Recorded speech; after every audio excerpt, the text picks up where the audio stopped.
Hey guys, after many delays, after a long period of time of theater closures, after many release date pushes, we finally got it. Fast and Furious Part 9, the Fast Saga, finally hits theaters, and I'm about to get into it. So if you haven't seen the movie yet, please stop watching because I'm going to get into plot details and stuff you may not want to hear. But if you have seen the movie, please enjoy. And if you can, don't forget to subscribe, comment, like, share, all that kind of stuff. It's much appreciated. I want to keep making these video reviews for you guys.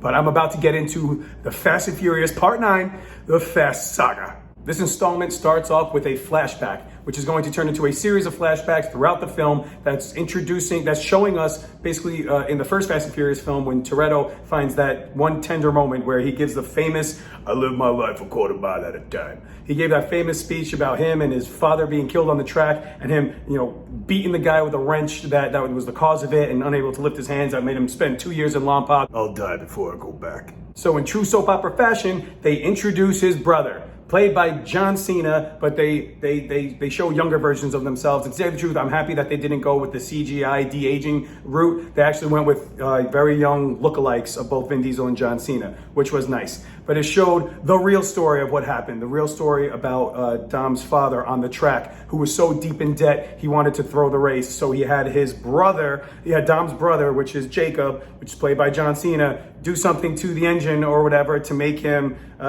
spin out or something like that. But what turns out to be a lot more dangerous, and when the guy clipped him, it turned into a fireball, killed the dude, and Dom is pissed now. Dom now shuns his brother, which everything's all about family with him, but he turned his back. He went in Dom's mind, he went against the family, told him to run, never come back. It's kind of like Simba in The Lion King when Scar's like, "Run, Simba, run and never return." They came to that conclusion after a drag race. Dom got out of prison after 2 years, raced his brother for, he's like, if you win, you get to stay with the family. If I win, you keep driving. And it was a really cool flashback scene because you got to see young Letty, young Leon, young Vince. It was really cool. If you stuck with the series for as long as the beginning, it was cool to see the young versions of this group that we grew to know and love. So as you learn from the trailer, Jacob grows up, turns out to be just another, something casual like another super spy who's a precision driver and who's also invincible. The usual stuff. So apparently this whole new world of espionage and dealing with bad guys, super bad guys like Cypher, who's played by Charlize Theron, who was introduced in the 8th part, who's back in this one. That's his world. He's like, "This is my world, Dom," and blah blah blah. So not only did we not know he had a younger brother, but we also didn't know that in this giant world of espionage that he was the one really running the show with Mr. Nobody and all that stuff. So yeah, the plot became ridiculous. The plot became over bloated, and it became like the suspension of there's a usual amount of suspension of disbelief when you walk into these Fast and Furious movies, but now they're actually asking you to not just remove your brain and hang it on the door. They're telling you that it's okay to laugh at this because we're laughing at it. We're probably laughing while we make this. There's a sequence at the end of the movie where Dom is chasing Jacob throughout the city, the streets of London, and it's their fights are going from building to building, dropping out to moving cars, and then they're chasing each other in cars with magnets in it, and the magnets are bringing the trucks to the cars and throwing them away, and this choreographed, synchronized carnage that's happening on the streets with this big prong truck that's flipping around, and Dom is basically indestructible while he's navigating and using bombs to flip it back on its wheels, and he's swinging it off a cliff to hit a stealth bomber. Yeah, I said all those things in one sentence. This is all happening, and I'm sitting there in the theater being like, this is what I showed up for. This right here, this action sequence, I could come back to the theater for a second time, even for a third time, just to enjoy this ridiculous mayhem. And that's one of the beauty of seeing it in the theater, the communal experience. I had a great crowd that I saw it with. It was very vibrant. They were cheering for everything, every character that came up, like Han, the whole Justice for Han thing. Nobody ever really dies in these movies. It's just like superheroes and comic books and stuff. If the character's popular enough, they're gonna bring them back from the dead. That's just what they do. They make you all invested and worried until they die, and then they make you cheer when they come back. And that's what these things turned into. But the crowd was not only cheering for everything, they were laughing at everything, and laughing at the moments that probably you shouldn't be laughing at. But that's the beauty of it, because they know this. It's very tongue-in-cheek. It's very wink at the camera. I'm surprised not every line was followed by an Agatha from WandaVision going, It's all so ridiculous. But the MacGuffin that they're chasing throughout this whole thing, this little orb that needs a key, and they have to, and it'll take it over every satellite that whoever has control of it can face every nuclear weapon that we have or any laser we have or whatever towards wherever they want. And basically whoever controls it becomes a god. So yeah, naturally we would need Dom Toretto and his family to try and save the world from that huge global disaster. That's the kind of logic that they want us to go with. So in this family, not only the Justice for Han, you have the usual suspects. They also bring back the Tokyo Drift partners, which for some reason over the last couple of years became rocket scientists. All which I'm thinking is to introduce the next big thing, the next big showstopper, the one that everyone in the theater laughed at is... I can't keep a straight face when it comes to this. They take a Pontiac Fiero to space. They did it. They went to space. They went to space. I can't believe they actually did it. They listened to us.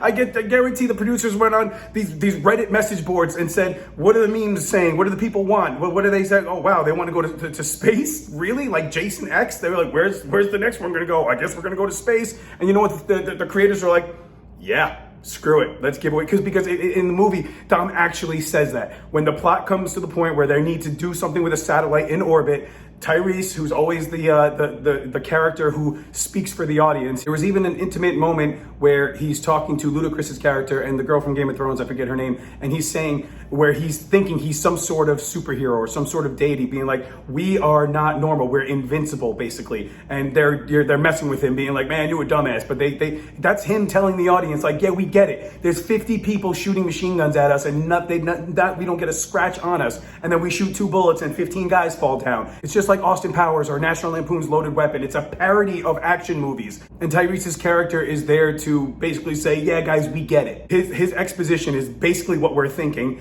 He said, what are we gonna do? Are we gonna hijack a space shuttle, strap rockets to our back, and then zoom in close to Dom Toretto? That's exactly what we're gonna do. With that smile and with that wink to the camera, basically saying, I dare you to hate us. I dare you to walk out the theater and stop watching, because this is what we're doing. We're giving you what you want. We're gonna entertain the hell out of you. And you know what? We're gonna put everything we have behind it to try and make it as entertaining as possible. It finally happened. The Fast Saga has finally jumped the shark. It finally nuked the fridge. It has finally become a complete parody of itself, and you know what? I am here for every single second of it. I see this sometimes when it comes to movie lovers and cinephiles and stuff. I don't know where the tipping point is to where you become a movie lover, cinephile, and then into like a cine snob. I don't understand where some people get to the point where they're just like, they turn up their noses to stuff like this and say, oh God, it's so unrealistic. That's what movies are for. There was a time when movies like this used to be loved and accepted and respected. Things like Star Wars used to get Academy Award nominations.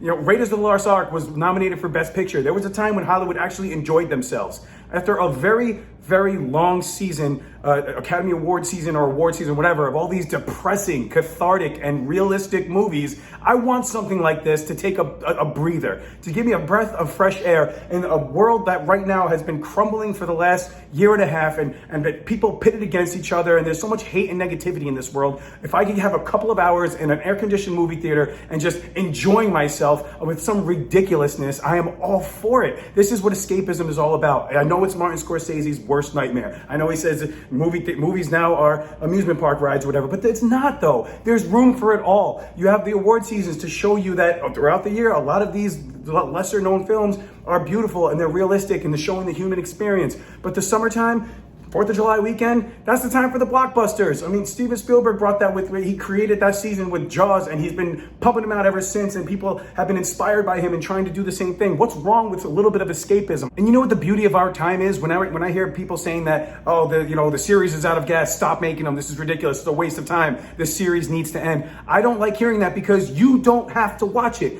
We are living in a wonderful time right now where you have all the options at your fingertips for entertainment, besides the old school stuff like board games, books, and playing outside. On TV, it's not just cable anymore. People are cutting the cord. There's a streamer for everything. Every studio has their own streamer. Every streamer is making their own shows. Every subsection of every independent, eclectic little group are getting shows tailor-made for them to enjoy. Watch those. If you don't like Fast and Furious, don't watch it. You don't have to buy the ticket. You don't have to sit through these ridiculous movies if this is not your bag. And just enjoy life. I enjoy this very much. I eat this crap up. So I don't want this to end. I can see them going to Fast 15. And guess what? I'm going to line up when Dom Toretto is drifting a lunar rover and over the Sea of Tranquility just to come crashing back down to Earth and cross over with Jurassic Park. I want to see him and his ridiculous close-ups like T-Rex vision's based on movement. Can't see us as long as we got family. I'm all for it. I don't care how ridiculous it gets. It's magnetic. It's fun. It's like an Avengers for bald muscle superheroes and these guys that they entertain. That's one of the biggest things I give credit for, is that people forget that these 6 to 12 minute long action scenes are teams and teams of people putting their all into giving you the most entertaining action they could possibly give you. If you just sit back and appreciate each beat of these action sequences for what they are, the stunt, I mean, I might be biased because I'm a small part of the stunt community, but these stuntmen are putting their lives on the line to give us this incredible action, and it really is impressive. And I'm very much in love with this franchise. I don't care how ridiculous it gets. It's soap operas, man. It's like comic books. The creators go by what people want, and they give people what they want. Say what you want about soap operas. They've been around for decades and decades and decades because it's supremely watchable and people get sucked into them. So yeah, Fast and Furious became a soap opera with muscles and a soap opera with muscle cars, and I'm here for it. So if you don't like it, don't watch. To touch on things that people like and the hate that I see spewed towards stuff like this. I was hanging out with my sister the other day, and she was talking to one of her friends being like, are you going to BravoCon? And she was like, yeah, I'm going to BravoCon. It's like, let's go together. And I was like, BravoCon? What the hell is BravoCon? And apparently, news to me, that the station Bravo that pumps out all these ridiculous, crazy reality shows with all the Real Housewives of whatever and basically the decay of Western society is having their own convention. And I was floored by it. I was blown away. I'm like, are you kidding me? I was like, and you're talking from someone who yearly goes to Comic-Con, who will dress up as the Punisher or Star-Lord or Captain America to go to Comic-Con every single year. And I was blown away that they were talking with the same amount of excitement about something like the Real Housewives and the station Bravo. But you know what? The cynical part of me could have been like, you kidding me? That's terrible. You know, reality TV is what's wrong with this world. It is what's eating the brains of our children. What's making them all clout chasers and people money hungry and selling their souls for fame and fortune. I could have said all of that, but you know what? I didn't. I was happy. I was happy for them because they finally found something in their lives that they could enjoy as much as I enjoy comic books, superheroes, Comic-Con, action movies, ridiculous things like Dom Toretto and his family. I am all for celebrating happiness. People enjoy things that people are passionate about. So when she said they were like yipping about going to this BravoCon thing, my first knee-jerk reaction was to make fun of them mercilessly, but I didn't. I kept it inside and I said, you know what? They're having fun. They're enjoying it. And the $70 million opening weekend shows us that more people than not are enjoying the Fast and Furious franchise. 400 million worldwide during a still ongoing worldwide pandemic is showing that people are actually going to the theaters because they're enjoying this franchise. So if you hate it, I get it. It's not for you. Don't watch it. It's on the 9th installment. You don't have to see the 9th installment of something that you haven't enjoyed since the first one. I saw a lot of those.